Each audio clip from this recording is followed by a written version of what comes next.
ഒരു നദീതീരത്ത് രണ്ട് മരങ്ങളുണ്ടായിരുന്നു.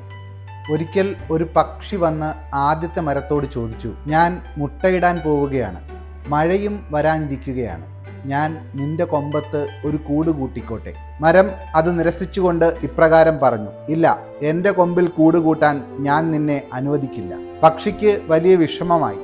അത് അടുത്ത മരത്തോട് പോയി ചോദ്യം ആവർത്തിച്ചു. ആ മരം പുഞ്ചിരിച്ചുകൊണ്ട് അതിനെ കൂട് കൂട്ടാൻ അനുവദിച്ചു. അങ്ങനെ പക്ഷി രണ്ടാമത്തെ മരത്തിൽ കൂട് കൂട്ടുകയും മുട്ടയിടുകയും ചെയ്തു. അല്പസമയത്തിന് ശേഷം അതിശക്തമായ മഴയുണ്ടായി. ആദ്യത്തെ മരം കടപുഴകി വീഴുകയും ഒഴുക്കിൽപ്പെടുകയും ചെയ്തു. ഇത് കണ്ടപ്പോൾ ഉറക്കെ ചിരിച്ചുകൊണ്ട് പക്ഷി മരത്തിനോട് ചോദിച്ചു, എനിക്ക് അഭയം നൽകാതിരുന്നതിൻ്റെ ഫലം ഇപ്പോൾ നിനക്ക് കിട്ടിയില്ലേ? ഞാൻ നിന്നോട് എത്രമാത്രം സ്നേഹത്തിലാണ് ഒരു കൂട് വെക്കാൻ അപേക്ഷിച്ചത്, എന്നാൽ നീ അഹങ്കാരത്തിൽ അത് നിരസിച്ചു. നിന്റെ പാപത്തിൻ്റെ ഫലം ഇപ്പോൾ നിനക്ക് ലഭിച്ചു കഴിഞ്ഞു. അപ്പോൾ പുഞ്ചിരിയോടെ ആ മരം പ്രതികരിച്ചു, ഞാൻ വാർദ്ധക്യത്തിലെത്തിയെന്നും എൻ്റെ വേരുകൾ ദുർബലമായെന്നും ഈ മഴക്കാലം കടന്നു പോകാൻ ഞാൻ ശക്തനല്ലെന്നും എനിക്കറിയാമായിരുന്നു.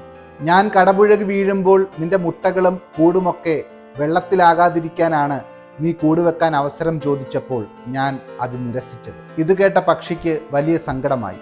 അവൾ പശ്ചാത്താപത്തിൽ ഇങ്ങനെ ചിന്തിച്ചു, ചിലപ്പോൾ ഇല്ല എന്ന മറുപടിയിലാണ് നമ്മുടെ നന്മ ഒളിഞ്ഞിരിക്കുന്നത്.